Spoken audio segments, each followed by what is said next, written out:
¿Qué tal? ¿Cómo están? Pues hoy vamos con la penúltima clase, sí, de estudio bíblico de Santiago. A ver, permítame, voy a quitar esta cámara. Transición, ahí está. ¿Sí? Estudio bíblico de Santiago, clase número 12. Hoy vamos a ver la 12 y penúltima clase. Entonces, ahí estoy, otra vez, sale. Entonces, aquí vamos a ver cuál es la actitud correcta sobre los bienes materiales, y también vamos a ver lo que es la perseverancia de los creyentes en medio del sufrimiento, ¿sí? Entonces, vemos que un pequeño resumen, como siempre hacemos al principio, en este texto Santiago, de capítulo 5, ya estamos en el capítulo 5, del versículo 1 al versículo 6, nos habla acerca de la actitud correcta que debían de tener los creyentes ante los bienes materiales. Los que tenían bienes materiales debían evaluar la actitud con que ellos hacían, o sea, mantenían esas cosas, ¿no? Porque el aumento de los bienes materiales mediante la retención del jornal, porque ahí es lo que les reclama, ¿sí? Que la retención del jornal de los obreros, y el disfrutar egoístamente, sin preocuparse de las necesidades de otros, eran actos de injusticia que merecían pues el castigo de Dios, ¿sí? Por lo tanto, los que adquirían y administraban sus bienes materiales quebrantando los principios de la palabra de Dios recibirían un castigo severo, ¿sí? A un juicio severo. Y del 7 al 11 es una exhortación a tener paciencia y mantenerse firmes en medio de las situaciones difíciles hasta la venida del Señor, la segunda venida de Cristo, y la conveniencia de unas sanas relaciones, aunque entre los hermanos, ¿no? Aunque estuvieran rodeados de sufrimientos. Ahora, ¿cuáles son esos asuntos, cómo se presentan en Santiago, ¿no? Del 1 hasta el 11? Si vamos a ver del versículo 1 al 11. Parece que hay algunos asuntos, cuatro. Aquí vemos cuatro asuntos que se presentan en este texto, ¿sí? Y en general hay, o sea, lo que es podemos decir, como estábamos diciendo en el resumen, ¿no?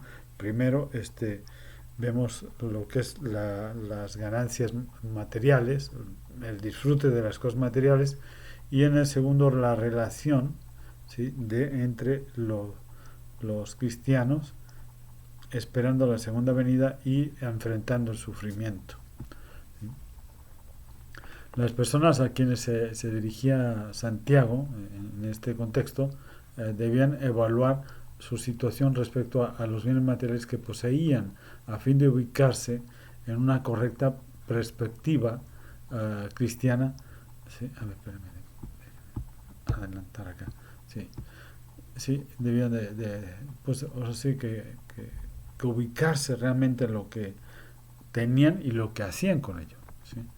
Debían ser transparentes y justos en la manera de adquirirla, ¿sí? Y administrar los bienes que tenían, los bienes materiales, ¿no? Así que ellos debían evaluar su situación frente a los bienes materiales y reconocer el valor temporal de esos bienes materiales, ¿sí?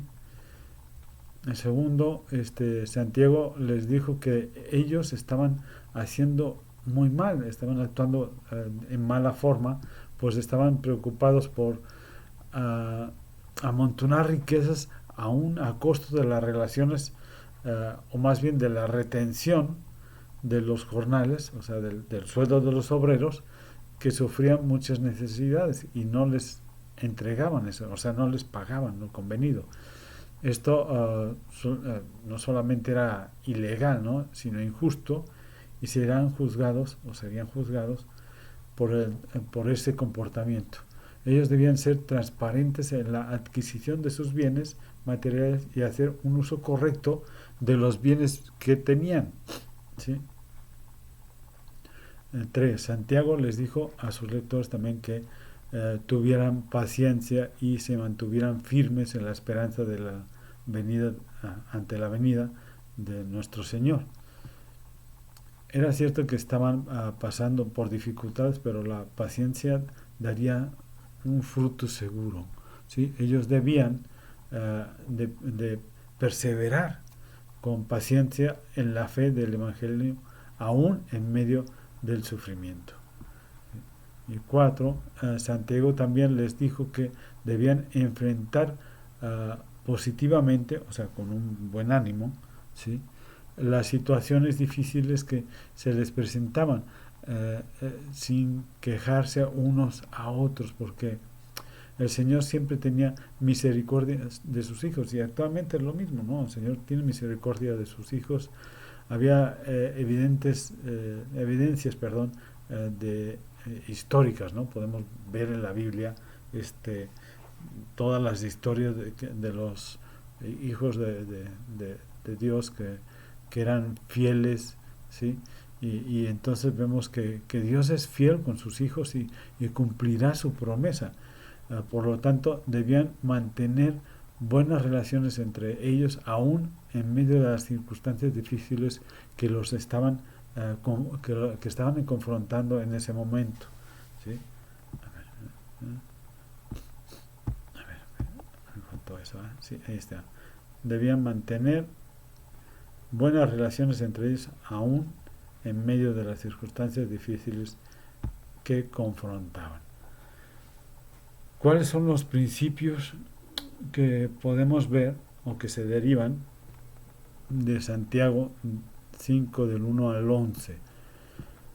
Los cristianos deben evaluar con honestidad el asunto de las posesiones materiales. Es evidente que en el contexto no condena el que, o sea, al rico por las riquezas, o el que tiene muchas riquezas, ya sea en su provecho personal o en la ayuda de los necesitados, ¿no? Eso es lo que él estaba diciéndoles, ¿no? O sea, están confiando mucho en sus riquezas y no hacen nada por el necesitado, ¿no? O sea, hacen un mal uso o un uso indebido, ¿sí? Seguramente Santiago tenía en mente la necesidad de tener una perspectiva cristiana correcta frente a las a las posesiones materiales. La Biblia pues realmente no condena al rico, ¿no?, por sus riquezas, pero deben ser adquiridas y usadas de manera transparente, ¿sí?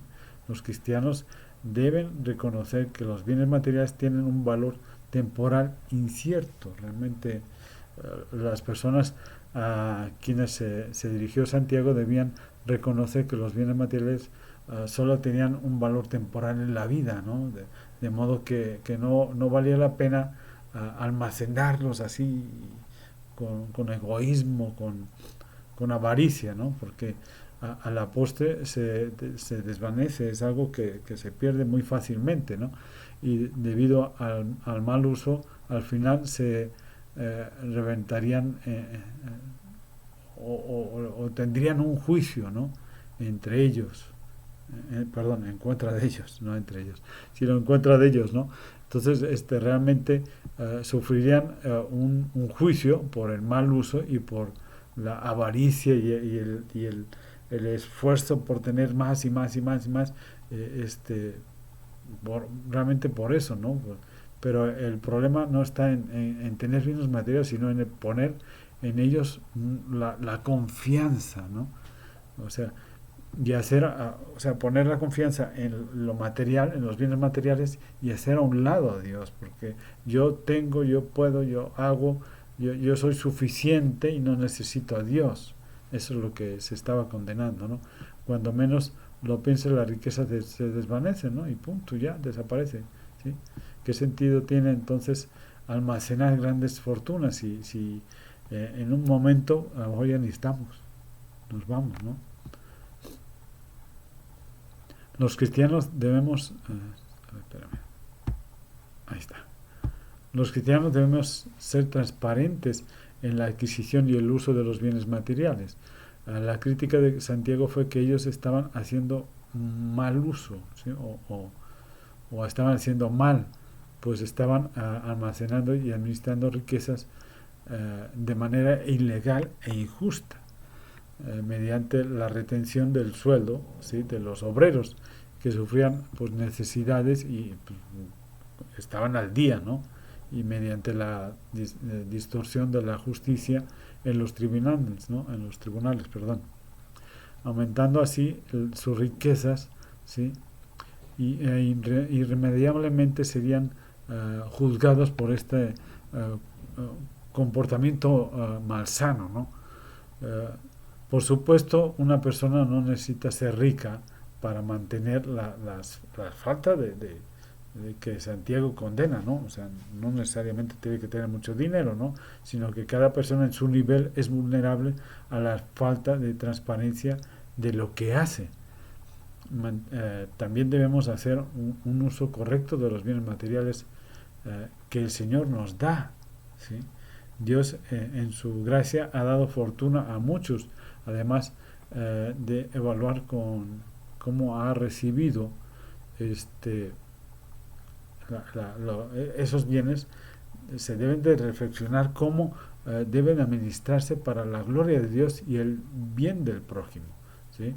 ¿No? En nuestra sociedad hay gente que injusta realmente cometiendo esas atrocidades, ¿no? O sea, por parte de los poderes contra los desposeídos e incluso la explotación de los pobres, ¿no? De la gente necesitada, perdón. Es que ya se me pega la lengua. Perdón, hermanos, perdón. O sea, los cristianos debemos muchas veces, yo creo que ser transparentes en la forma de actuar, porque muchas veces, aún sin tener gran cantidad de dinero, muchas veces optamos por no apoyar a los necesitados, ¿sí? En lugar pues de buscar la forma de ayudarlos, de permitir que esas personas puedan sustentar sus necesidades que tienen en esos momentos, ¿no? Y los cristianos debemos de levantar la voz contra este mal en la sociedad que existe mucho más actualmente, ¿no? Y actuar con justicia. Debemos de ser ejemplo para los que no son cristianos. Los cristianos debemos de perseverar en la fe del Evangelio en cualquier circunstancia, ¿sí? Cuando cuando todo marcha bien, parece que no es difícil mantenerse fiel en el Evangelio, ¿no? Pero cuando las cosas se ponen difíciles, somos tentados a pensar y actuar diferente, ¿no? O sea, y sobre todo buscar a quién culpar, ¿sí?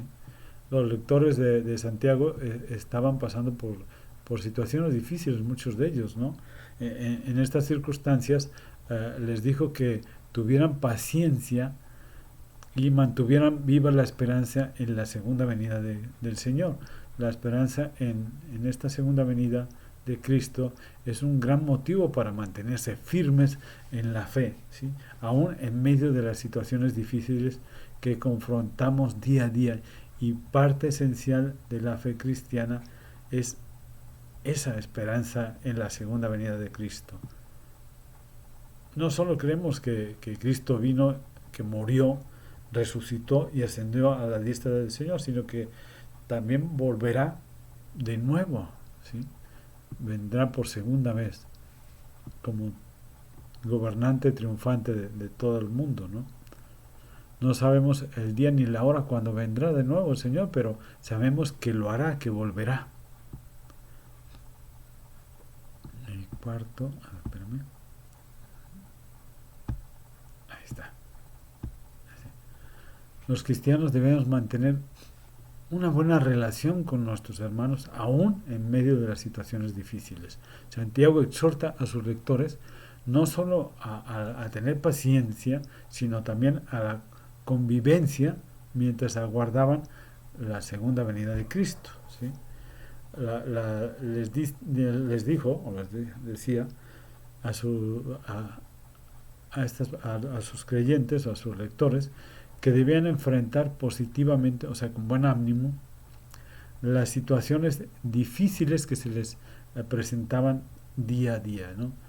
Sin quejarse unos con otros, porque el Señor siempre tenía misericordia de sus hijos, ¿sí? Incluso les dice, ¿no? ¿No se acuerdan de Job? ¿Sí? Job tuvo, bueno, de paciencia y esperanza, ¿no? No ha habido, creo que es uno de los ejemplos más fuertes que existe en la Biblia, ¿no? Sabemos que Dios es fiel con sus hijos y cumple sus promesas, realmente. Siempre lo ha hecho. Dios no es deudor de nadie, de nadie, de nadie. Por supuesto, afirmar la fe con palabras es relativamente fácil, ¿sí? Pero vivirla en la buena relación con los demás creyentes, pues es algo difícil, no es tan fácil, ¿sí?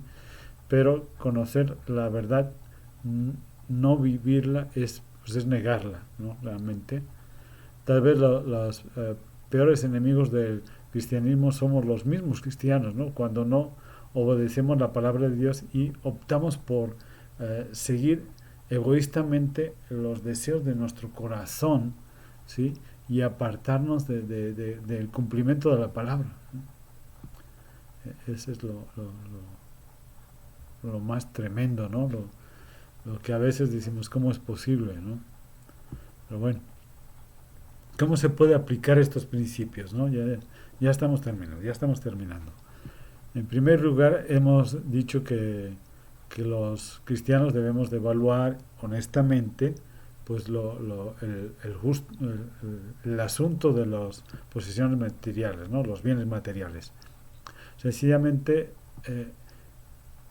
estas son muy vulnerables, pudiéramos decir, ¿no? Santiago menciona tres rubros que constituían básicamente las riquezas en aquellos días, ¿no? Que era el dinero, o sea, el oro, el trigo y el vestir, o el vestido, ¿sí? Hoy sin duda podemos incluir una lista muy grande o larga en la que se refiere a posiciones materiales, ¿no?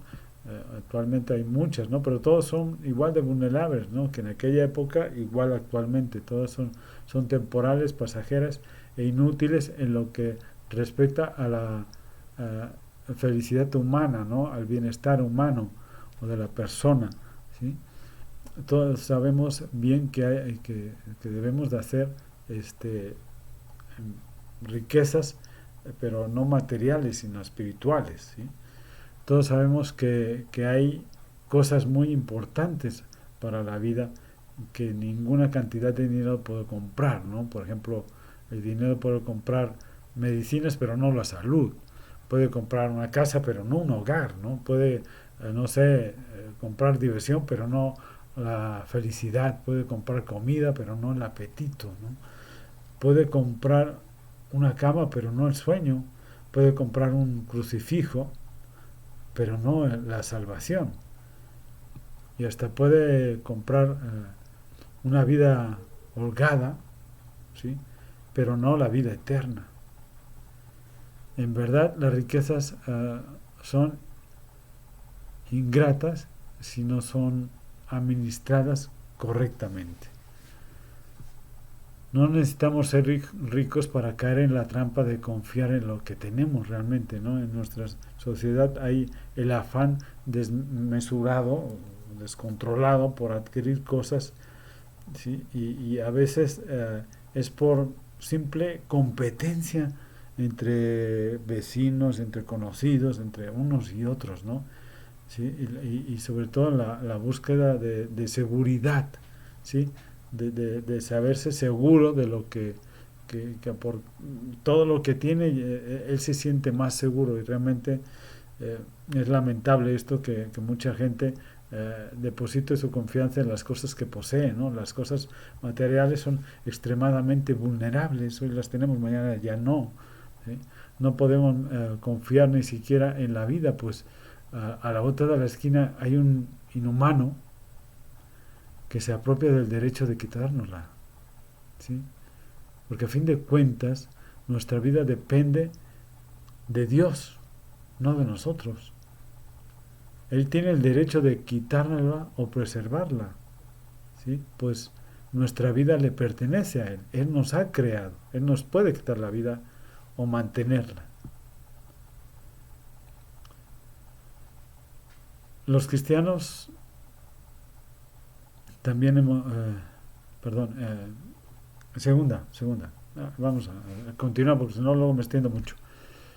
Hemos dicho que los cristianos pues deben de ser transparentes. Espérame tantito. Sí, deben ser transparentes en la adquisición y el uso de los bienes materiales, por lo que no es necesario ser rico para constituirse en un explotador del prójimo, ¿no? Todos tenemos bienes materiales, sean muchos o pocos realmente, ¿no? Y también hemos dicho que los cristianos debemos de hacer el uso correcto de los bienes materiales que el Señor nos da. Claro, que Dios nos ha dado, nos da y nos seguirá dando muchas cosas, ¿no? No necesariamente serán grandes fortunas, pero serán cosas que agradecemos o debemos de agradecer mucho a Dios y hacer buen uso de esas cosas que Él nos da, puesto que somos responsables de lo que nos está dando, entregando en este momento, ¿no? O en cualquier momento de nuestra vida. Y debemos de ser buenos administradores de lo que Él nos está dando. Aquí está. También hemos afirmado que los cristianos debemos perseverar en la fe del Evangelio en cualquier circunstancia, ¿sí? Oía un predicador decir que los evangelistas, o los evangélicos, perdón, dolorosamente teníamos que admitir que cuando tenemos problemas tenemos también la tendencia de alejarnos de la fe. Quiera Dios que ese predicador no haya tenido razón, ¿no? Pues los cristianos debemos mantenernos cerca de Dios en todo momento y sobre todo en el momento en que tenemos más dificultades, en los que estamos pasando por problemas fuertes, ¿no? O sea, o cualquier tipo de problemas, debemos de acercarnos aún más. En todo momento debemos de estar cerca de Dios y no apartarnos de Él. Y cuarto, Santiago también afirma que los cristianos debemos mantener buenas relaciones con nuestros hermanos aún en medio de las dificultades, ¿no? Cuando las cosas parecen que no salen bien, miramos alrededor y buscamos muchas veces a ver quién o a quién echarle la culpa, ¿no? Incluso muchas veces le echamos la culpa a Dios mismo, ¿no? De las circunstancias, de lo que estamos padeciendo, y siendo que muchas veces son consecuencia de nuestras decisiones, ¿sí? Santiago habla del problema del sufrimiento y este siempre es motivo de juicios por parte de quien los está padeciendo, ¿sí? Del que está sufriendo en ese momento. Según observamos a través de la epístola, algunos trataban de culpar a Dios como responsable de sus problemas, ¿sí? Lo vimos en capítulo 1. Otros trataron de cuadrarse o acercarse, ¿no? Con quienes tenían posiciones sociales altas, ¿sí? Tal vez para aminorar sus problemas personales, ¿no? Capítulo 2. Un grupo aparentemente, pudiéramos decir, sí trató de resolver los problemas a través de una guerra, ¿no? O de un ataque contra el prójimo, ¿no? Capítulo 4. Con semejantes perspectivas, las buenas relaciones pues siempre están propensas a romperse, ¿no? A resquebrajarse. En este contexto, Santiago concluye que no vale la pena hablar mal en contra de unos y otros, ¿no? O sea, echarse la bolita, ¿no? Hablar mal unos de otros. La condenación se revierte contra ellos mismos, ¿no? O contra uno mismo que habla mal del otro, ¿no? Sobre todo sin tener un sustento, sin poder decir es que tú hiciste o ve, esto es lo que hiciste y esta es la consecuencia de lo que dijiste o lo que hiciste. Realmente ahí vemos que nada más se estaban culpando unos a otros sin tener una base real, ¿no? Acuérdense que dijo Cristo, ¿no? No juzgue a nadie para que nadie os juzgue, ¿sí?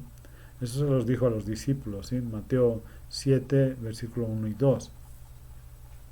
Entonces podemos ver que dos cosas muy importantes, ¿no? O sea, administrar bien lo que Dios nos está dando y apoyar sobre todo al necesitado.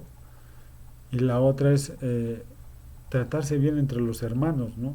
Y no buscar quién me la va a pagar, ¿no?